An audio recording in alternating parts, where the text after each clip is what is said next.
I feel like every time that I talk about Apollo's Chariot, my opinion changes. The first time I rode this coaster was in 2013. I thought it was a fine ride, but wasn't getting any of that alleged airtime everyone was talking about. Well, fast forward to 2018, and Apollo quickly flew up my ranks as one of my favorite hyper coasters. The airtime was fantastic. I was flying out of my seat during every hill. Well, here we are in 2021, and once again, my opinion has changed. I thought it was time to update my review, give you a more down to earth interpretation. Presentation. The theming for Apollo's Chariot is basically non existent. Like most of the roller coasters at Busch Gardens, it isn't as much as the theming that makes these roller coasters immersive, but how it interacts with their surroundings. Apollo's Chariot, after the lift, it's almost completely hidden from inside the park. Riders take a journey through the woods, over and alongside the Rhine River. You can see more of the coaster from the parking lot. Most of my footage was captured outside the parking lot gate. I parked alongside the road to catch the coaster flying by. There is a tunnel on the ride as well, but I don't think that really adds much to the whole ride experience. Presentation earns a decent 7 rating. Ride intensity. This year, my 6-year-old daughter Braylon had finally reached that coveted 48-inch height mark. She has already ridden some large coasters like Phantom's Revenge, Magnum XL200, and Millennium Force. I was thinking, if she, a 6-year-old, can handle some of these larger coasters, I think the way that I rank the intensity needs to be adjusted. Apollo's Chariot starts off with a quick pre-drop, followed by a small section of straight track before plummeting down its 210-foot drop. This is the best part of the ride, providing solid airtime for riders in the back row. At the bottom of the drop, the coaster glides across the water before popping up into its signature airtime hill. It's another great moment filled with long, sustained airtime. Apollo flies right back up into another airtime hill, but ends with a banked drop to the left that leads right into the giant upward helix turnaround. This is the most intense part of the ride, though I didn't gray out, but I wouldn't be surprised if you did. After the turnaround, the ride pops back up into a turn that leads right into the mid-course brake run. The trims do slow the train down, setting you up for the final airtime hills. The coaster pops back up into a smaller airtime hill that dives down into the valley.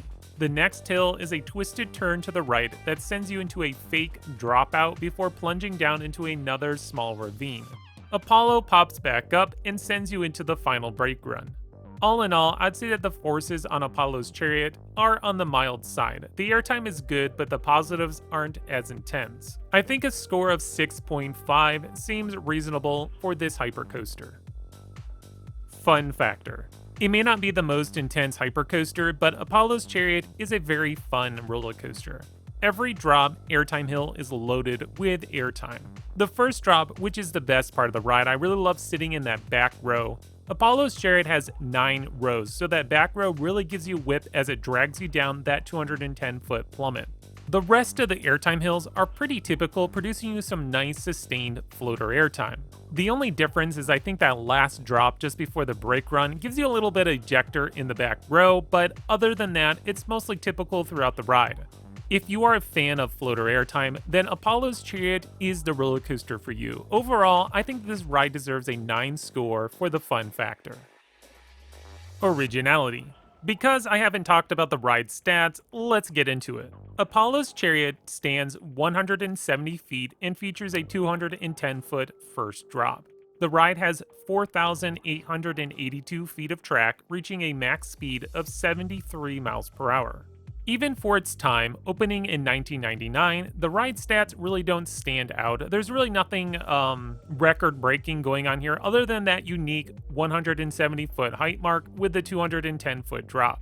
During the mid-90s, the main primary player in the hypercoaster market was Morgan. Of course, we saw Arrow with their hypercoasters, and then Intamin started producing them in the late 90s. But overall, I'd say this layout is very typical to what we've seen from past Morgan coasters, with the exception of a little bit better sustained floater airtime. I do think one thing that B&M has improved on past hypercoasters is the turnaround element. It's a little bit more forceful, and it's just definitely better well done.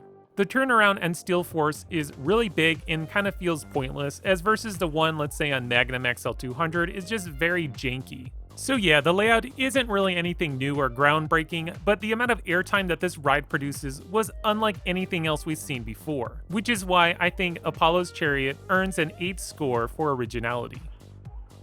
Ride smoothness. Just like all the B&M hypercoasters, Apollo's Chariot is a pretty smooth ride, though there is a slight rattle that seems to pop up here or there, mostly during that turnaround element. Every transition on this ride is well done, which is an improvement over past hypercoasters that we've seen up to this point.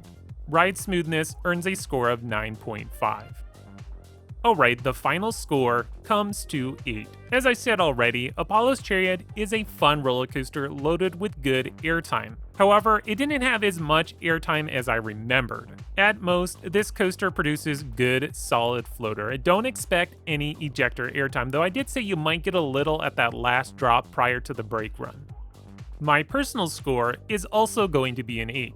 After a year of riding good hypercoasters by B&M, and then finally revisiting Apollo's Chariot, I realized that this coaster hasn't held up as much as I thought it did. It's still a great ride, do not get me wrong, but I'd put it somewhere like mid to lower tier of the hypercoasters by B&M. I mean, a bad B&M hypercoaster is almost better than the majority of other type of roller coasters out there.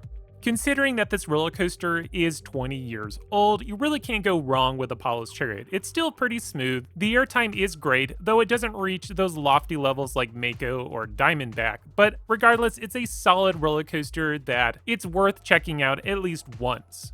Now, if my pattern proves to be right, the next time that I go to Busch Gardens Williamsburg, Apollo's Chariot will probably go higher again in my ranking, but who knows. I think how I have this coaster ranked now is about on par. It's a fun coaster, but just does not reach the high levels that some of the other B&M hypers can produce. Well, thank you for watching today's review. What do you think of Apollo's Chariot? Let me know in the comments below. If you enjoyed this video, please click on that like button and subscribe. That way you continue to get great content brought to you by Extreme Thrills.